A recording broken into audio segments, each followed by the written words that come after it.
Anyway. Game. Ito. Punta tayo sa Distab.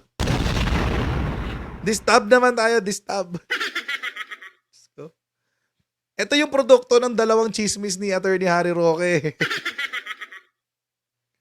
Yung ICC tsaka Distab. Ito yung isa. Saan ba nag-umpisa yan? Balikan na uli natin yung chismis Attorney Harry. Yun.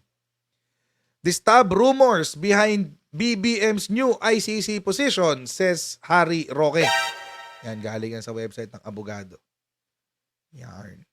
Sabi, Abogado Harry Roque said a destabilization rumor involving former President Rodrigo Duterte prompted President Ferdinand Marcos Jr. to change his stand on the ICC and say that the country is studying a possible return to it. Yun. So yun yung sinasabi ko sa inyo kanina na two-pronged. Dalawa kasi yung diskarte nung chismis na yon. Dalawa ang pinapatungkulan. Una, yung Distab. Pangalawa, yung ICC. Pero ang ginawa ni Attorney Harry Roque dito, pinagdikit niya yung dalawang kwento. Imagine, dalawang completely unrelated na topic na pagtagpi into one propaganda.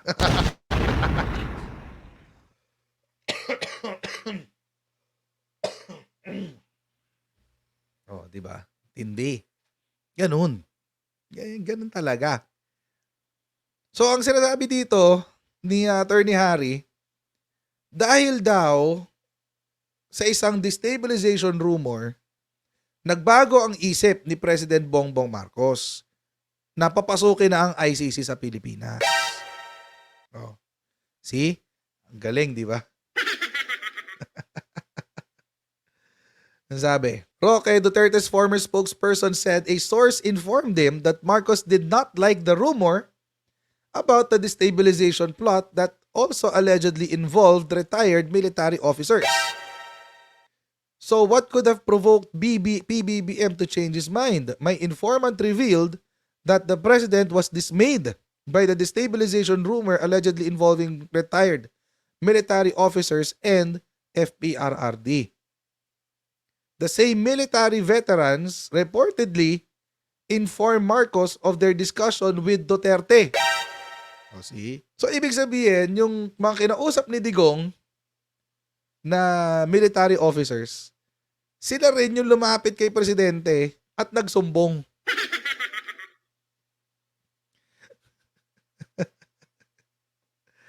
Diba? Diba?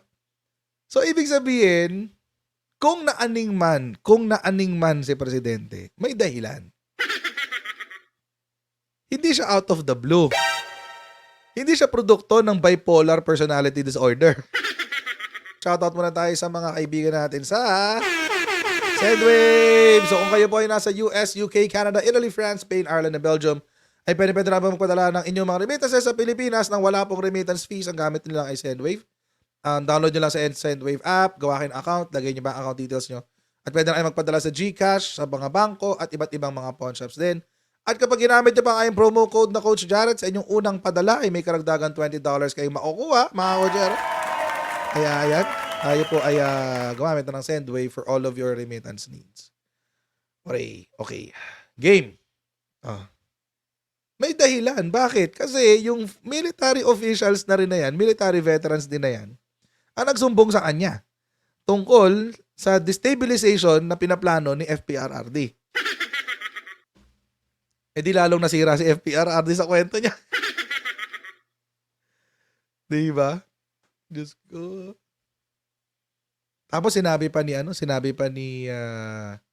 Attorney Harry Roque, baka raw ito yung distab rumors na sinabi ni General Browner nung nakaraan, nung November. Ayan. Di ba nagsalita si niyan? Nagsalita si General Browner sa isang parang graduation yata yun, ceremony ng ibang miyembro ng AFP. Salita siya tungkol dyan. Sabi niya, huwag kayong sasama-sama sa mga grupo na gustong magpabagsak sa ating gobyerno. May ganung factor. May ganung factor, guys, eh. Oh, di ba? Ano ba sinabi ni General Browner? We are a democracy, but please do not involve the active personnel of the AFP. Oh, yun. So, tama rin pala ang sinabi natin dati. Tama ang kutob natin dati. Na kung may usok, may apoy. So, ibig sabihin, ngayon, a few months later, November nangyari to. November, December, January. 1 month lang nga eh. November, December. Pagka December, kinumpirma ni Harry Roque na kinausap nga ni Digong ang mga retired officers para mang-akit ng mga active personnel. So tama si General Browner. Ang tanong, bakit? What for? Para saan pa? Ba't pa natin kailangan gawin to? Mag-distab. Anong purpose? Take note mga kotsero, all of these things happened after matanggal si GMA sa kanyang pwesto. Para saan pa kasi? Bakit nyo kailangan kasi mag-distab? Tapos dito sa video na to, ang pinapalabas ni Attorney Roque, chismis lang naman yun. Ba't nagpapaniwala dyan si PBBM? Eh, sabi kasi ng informant mo, former spokes, mga military veterans na kinausap ni Digong mismo ang nagsumbong sa kanya. Sinong di maniniwala? Sinong di maniniwala? Di ba? Kung kayo, let's put yourself in the shoes of PBBM. Put yourself in his shoes. Halimbawa ako si military veteran. Sinabi ko sa inyo, Mr. President, Ma'am President, Ma'am Sir, may kukwento ko sa inyo, pero secret lang ha.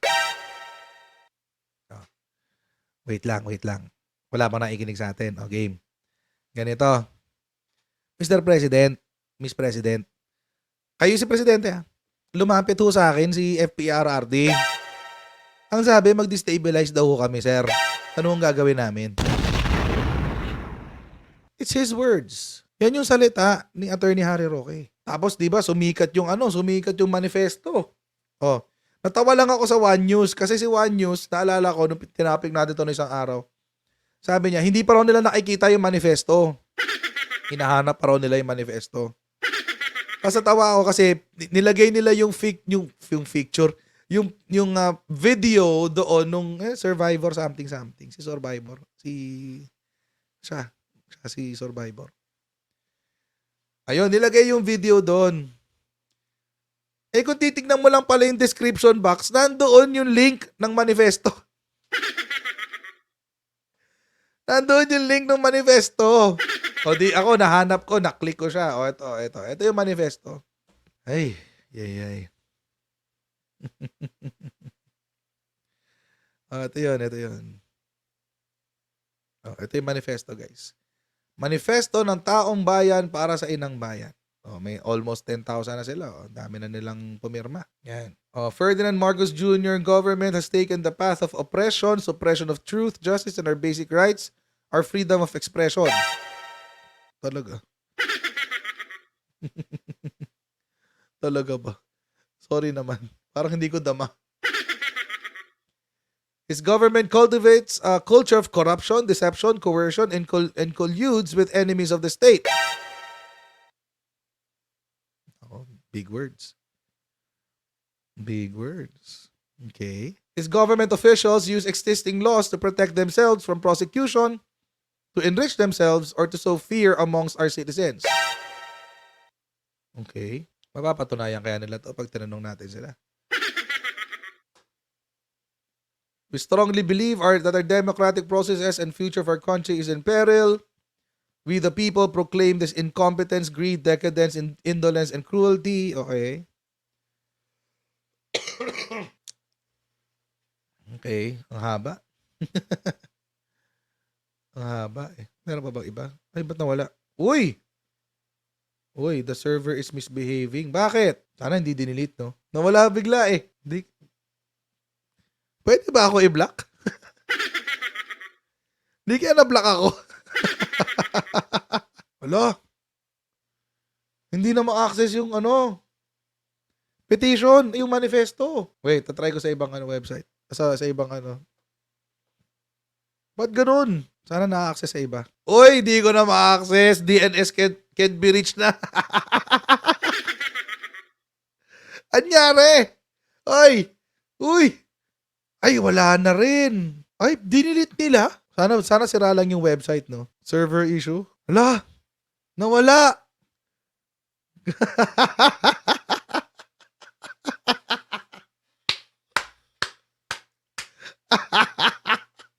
Ba't nyo binura? Ba't naman ganon? Nakalive ako eh. Huwag yung hype habang nakalive ako. Ay. Biglang nawala, bad trip. At least nanonood sila sa akin. Wala, burado na oh. Not archived. Hindi naka-archive. Biglang nawala ang wala. Sino kaya yung nakabantay?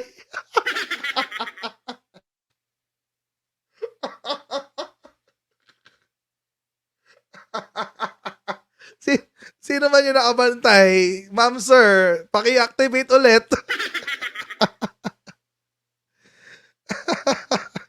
Kita nyo yun ha? Di uso drama sa akin. Ay nako. Katie pa screenshot screenshot nga. O yan, Pepe Malonzo, sige, pwede PDF. Si Gone Girl lang ang may drama. Ay nako. O basta nakita niyo yun ha, hindi ko pinipeke yan. 2 beses ko pa tinry ha. 2 beses ko pa tinry. coachjaretofficial@gmail.com. Ay, nasa GC na? Sige. Buti nag-screenshot yung admin ko. Ayan. Sana. Asa yung screenshot? Daya nyo, bubuksan nyo. Ako, di ko mabuksan. Wala pa yung screenshot. Baka wala pa nagsisend. Ayan, may nagsend na raw sa email. Yun. Thank you, Adrian. Got it. Yarn. Thank you very much. Walang mag-ano ha. Hindi uso sa akin ng drama-drama. Real talk sa akin palagi. Walang ano-ano. Hindi uso drama. Yan na. Okay na. Ito na. Buti pa kayo nabubuksan nyo na ako hindi. Ang scary naman nun. Kung totoo na binlock nila ako, ang scary naman nun. Grabe. Sino ka man nakamonitor sa? Ikaw ha. Ayan. Thank you, Katie, na nakakuha na ako. Salamat. Grabe. Kayo ha. Tuloy. Ayan. Okay, his government officials use existing laws to protect themselves from prosecution, to enrich themselves, to sow fear amongst our citizens. All of these are mga motherhood statements to, mga kotsero. Ang hirap nito, ang hirap i-sustain, ang hirap suportahan nito ng facts. We strongly believe that our democratic processes and the future of our country is in peril. Okay, we the people proclaim its incompetence, greed, decadence, indolence, and cruelty. We have demanded that our rights be protected, etc. Ito. But they refuse to listen and instead meet our reasonable and just demands with arrogance and abuse. Kindly clarify. Kindly clarify po. Kung professor ko to sa law school, sabihin niya, tell me, kindly explain to me how you are wrong. May ganon. Oo. Anyway. Hindi kasi kailangan hindi pwedeng puro motherhood statements lang. Kailangan maipakita nyo ng malinaw kung bakit ganon. Para makumbinsin nyo kami. Ito na ngayon yung huli. That we, the Filipino people, effectively withdraw our support for President Ferdinand Marcos Jr. for betrayal of public trust, and we recognize VP Inday Sara Zerman Duterte as the President of the Republic of the Philippines by way of succession pursuant to Section 8. Okay. Sige na lang. Kaya na lang mag-manifesto. Alam nyo, mga kotsero, It is very, very interesting for me na matagal nang ganito ang gobyerno pero ngayon lang kayo nagreklamo. I'm not saying na we should not address it. Kung totoong nakita nila to ngayon, ang tanong, bakit ngayon lang? Kasi hindi Duterte nakaupo. Ganun pala yun. Paano pag baliktad? Paano pag let's say si VP Sara na yung nakaupo, gagawa kayo ng ganito? Paano pag si VP Sara pa rin ang nakaupo? At lahat ng sinabi nyo dito still applies. Will you still abide by this manifestation?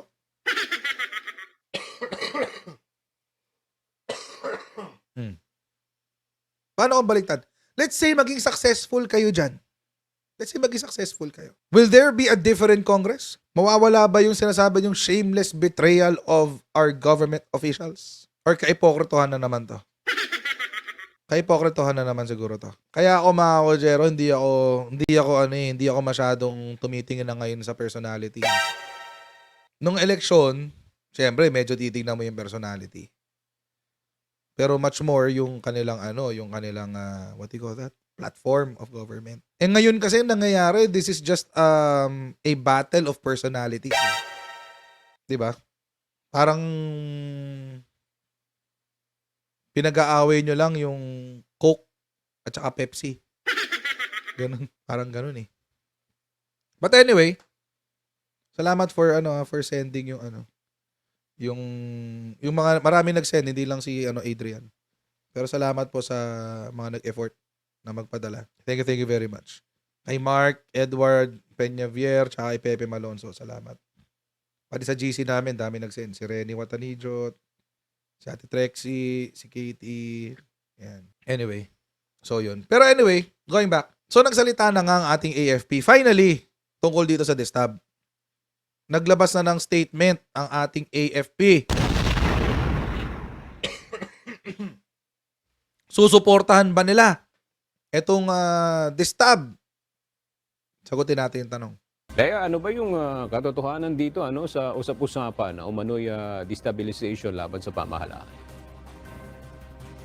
Magandang tanghali sa iyo, Aga, no? At sinabi nga nitong Armed Forces of the Philippines na wala yung katotohanan. Pumapila pa sila sa publiko na huwag paniwalaan Agoy! ang mga kumakalat ng issue kaugnay sa umano'y destabilisasyon laban sa pamahalaan. Ayon kay AFP spokesperson Colonel Miguel Aguilar, nananatiling tapat sa konstitusyon ang lahat ng opisyal at tauhan ng sandatahang lakas ng Pilipinas. Kung mayroon man ani ang mga retiradong opisyal ng militar o nagpapahayag ng kanilang saloobin sa gobyerno, hindi ito sumasalamin sa buong organisasyon. Ouch. Lalo na't hindi na sila konektado dito. Ouch. Ngayon aga, ignargalang aniya nila ang pagpapahayag ng mga saloobin sa ngalan ng demokrasya. Sinabi pa rin Colonel Aguilar, ang naturang issue ay hindi dapat na pinaniniwalaan dahil ito ay hindi nakakatulong sa pagpapaunlad ng bansa. Aga? Ang sakit naman nun, guys. Wait. Ang sakit naman ang sinabi ng AFP. Ang sakit naman nun. Pero doon lang tayo sa totoo. Number 1, ang priority ng ating AFP ay protektahan ang ating konstitusyon. Number 1. Pangalawa, mga retired na kayo. Wala na kayo sa wala na kayo sa hanay. Pangalawa. Oo. Sakit naman, no? Ulitin natin para marinig natin ulit. O nagpapahayag ng kanilang saloobin sa gobyerno, hindi ito sumasalamin sa buong organisasyon, lalo na't hindi na sila konektado dito. Ayun, Ngayon sakit. man aga, ignargalang aniya nila ang pagpapahayag ng mga saloobin sa ngalan ng demokrasya. Sinabi pa rin Colonel Aguilar, ang naturang issue ay hindi dapat na pinaniniwalaan Ayun. dahil ito ay hindi nakakatulong sa pagpapaunlad ng bansa. Aga? Wag na raw paniwalaan, sabi ng ating AFP. Ang sakit naman nun. Kay Colonel tsaka kay General. Pero, again, ako talaga hats off ako sa AFP natin. As in, saludo. Much respect sa ating AFP. Kasi ulitin ko lang, no? Kung walang AFP, hindi natin mapapangalagaan ang ating kalayaan. Iyan ang halaga ng AFP, mga kotsero. So, napaka-importante talaga nila. Pero, itong statement na to, mabigat to. Mabigat yung statement na to. Huwag nyo nang pakinggan yan, mga retired na yan. Grabe. Captain lang ba? Sorry naman. Captain. Sorry na. Huwag kayo maniwala dyan. Hindi kami nakikinig sa kanila. Ay, shucks. Sakit. Wag na lang nirerespeto namin kayo pero wag niyo na lang hong pakinggan kasi hindi nakakatulong. Grabe, paano na yun? Kasi naman bakit may amnesty sa komunista si BBM, sabi ni Argo. O di tanong mo rin kay Digong kung ba't siya may amnesty para sa mga komunista. Balik ka kay Digong. Tanong mo sa kanya, siya nag-umpisa niyan eh. Oo. Yun. Wag na ho kayong makinig dyan. Sabi. Tuloy natin. Leia, alam natin na gaya nung nabanggit ng pamunuan na ito ay walang katotohanan. May ginagawa ba na paraan ng pamunuan upang makita or matrace itong pinagmulan nitong mga ugong-ugong na ito, Leia? Nagpapaimbestiga ang Armed Forces of the Philippines at base dito sa pahayag nitong si Colonel Aguilar ay alam naman nila kung saan ito nagmumula dahil binanggit nga niya na kung naglalabas ng saloobin itong mga retiradong opisyal ay ikinagalang naman nila sa kalangan ng demokrasya. Pero ikinigiit nila na hindi na itong mga ito konektado sa organisasyon. Matatandaan mo aga noong nakaraang taon ay may nabanggit din itong si CSAP o itong si General Romeo Browner tungkol dito sa destabilisasyon. Pumugong kasi aga itong mga usapin ng destabilisasyon kahit dito sa Armed Forces sa Philippine National Police tungkol doon sa pensyon ng mga MUP o military at uniformed personnel. At yung reformang yan ang nagdudulot nga ng mga issue sa mga hanay ng mga sundalo kaya't pinipilit din naman ng pamahalaan aga na hindi gaanong maapektuhan itong mga retiradong opisyal at maging itong mga nasa aktibong pwesto dito, maging dito sa PNP at sa Armed Forces of the Philippines. Sa katunayan ay nangako din ang mga senador na gagawa ng paraan para hindi nga maging malaki yung ikakaltas dito sa mga sweldo ng mga aktibong pulis at para din naman maibigay din yung dagdag na pensyon na tinatanggap din nitong mga retirado. Dahil din sa reforma dito sa pensyon ay mababawasan hindi na madadagdagan itong pensyon na tinatanggap ng mga retiradong opisyal. Aga. Okay, maraming salamat, Leia Ilaga. Parang 'di ba, parang nailinaw na yata 'yan, 'di ba? Yung ito sa retirement pension. Parang nalinaw na yata 'yan recently. Pumasa na nga sa third reading yan daw ng ng Congress eh. So, I think meron ng kalinawan 'yan. Tsaka meron siyang transition period, hindi siya basta-basta. So, 'yun. May official written statement na kaya ang AFP. Actually, kanina nung napanood ko tong video na to, naglabas ang AFP ng something. Pero hindi ko alam kung ito yung response nila doon sa sa Distab. Pero kanina lang to 9:01 PM. So yan ang sinabi. Sabi, the Armed Forces of the Philippines stands firm in its unwavering loyalty to the Constitution and its solemn commitment to fulfill its mandate. The men and women of the AFP remain steadfast in their role as the guardians of our nation's sovereignty and defender of democratic principles. Parang parang siguro ito na yung parang statement. Parang ito na yung statement nila na hindi masyadong rektang inaatake pero parang ganoon na rin. The AFP reassures the Filipino people that its members continue to exemplify the highest standards of professionalism. With the strong leadership of our Commander-in-Chief, the AFP will move as one in defeating all threats to our peace and national security. So ito yung sagot ng AFP. Sabi, with the strong leadership of our Commander-in-Chief. Ay! Paano ngayon yan?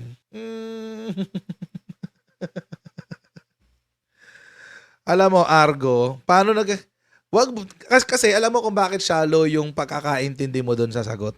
Kasi nalito ka doon sa amnesty tsaka peace talks. Huwag kang tanga. Huwag kang tanga. Ayan. Oo. Ayan. So, kasama daw nila. Kasama ho namin ang aming Commander-in-Chief. Sinusunod ho namin ang leadership ng aming Commander-in-Chief. Agoy. Agoy. Agoy. Ay, ang sakit. Ang sakit naman. Ang sakit sa puso. Ay, agoy. Agoy. Ang sakit-sakit sa puso. Grabe na siya. Ay, agoy. Nakakaano naman to. Ang bigat. Ang bigat sa puso na ito. Grabe. Ayan, paano ngayon yan? Paano ngayon yung distab? Walang distab. Hindi totoo ang distab.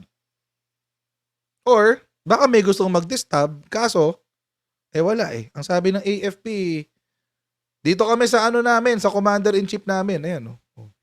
Alam nyo, kung gusto nyo talaga ng totoong demokrasya, ilaban nyo yan, ilaban nyo to, lahat ng pinaglalaban nyo, ilaban nyo sa eleksyon. Yun. So, pero yung akin parang masyadong, binasa naman natin yung manifesto eh. Masyadong, ang daming motherhood statements, napakaraming allegation, pero ang hirap lagyan ng laman. Ang hirap lagyan ng laman. And, I hope na mapatunayan talaga nila.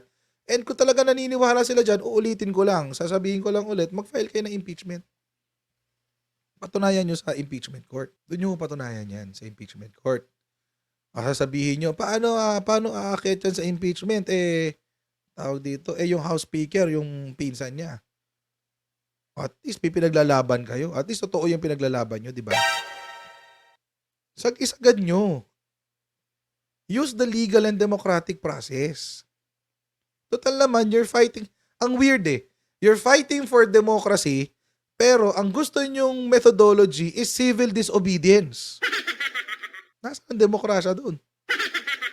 It defeats the purpose eh. Defeats the purpose. So weird. Anyway. So yun. So it's so weird. You want lawfulness? You want things to be lawful? Gusto nyong lahat maging ayon sa batas? Pero gusto nyong mag-install ng isang leader na hindi nakaayon sa batas? So, it's weird. It's weird. Napaka-hypocritical talaga ng sistema. Kung gusto nyo ng democratic process, do it in the democratic way. Diba? Ilaban nyo sa eleksyon. Di kayo makaintay, o di maraming problema sa bansa. Ulitin ko lang yung sinabi ko kanina. Mag-contribute na lang kayo kaysa magngangal-ngal. Kaysa magngangal-ngal kayo dyan. Tumulong kayo sa mga kababayan natin. Sabi nyo, di ba, ang daming mahihirap, ang daming pa rin hindi kumikita, etc. Di tulungan nyo. Tapos, yung mga natulungan nyo, pagdating ng eleksyon, sabihin nyo sa kanila, boboto natin si ganito ha. Ganun ang diskarte. You play the long game. Palibasa, nasanay kayo sa utak komunista eh. Nadaan lagi sa rally-rally, people power, etc. Pangit. Sobrang pangit, guys. So weird. Daputin na lang sila sa North Korea. Doon na lang sila sa Pag-asa Island, no? Pagbantayin sa West Philippine Sea. Grabe naman. Dilawan kasi origin ng DDS. Well, somewhat true. It is somewhat true. Anyway, so that's topic number 2. May isa pa guys, alauna na. Diyos ko, 2 oras na ako nagkukuda na naman dito. Daldal kasi. Daldal nyo rin kasi, masyado kayo active. Ay, nako. Anyway, sige game, bago tayo magpatuloy sa ating next topic, syempre So hanggang dito na po muna tayo for today. Alright, God bless all of you. Huwag niyo po kalimutan mag-subscribe sa Coach Jared YouTube channel. At paki-follow na rin po tayo sa ating Facebook page para lagi updated sa mga ganap dito sa aking page. And I'll see all of you in our next Coach Jared Live. Alright, bye everyone. See you next time. Bye.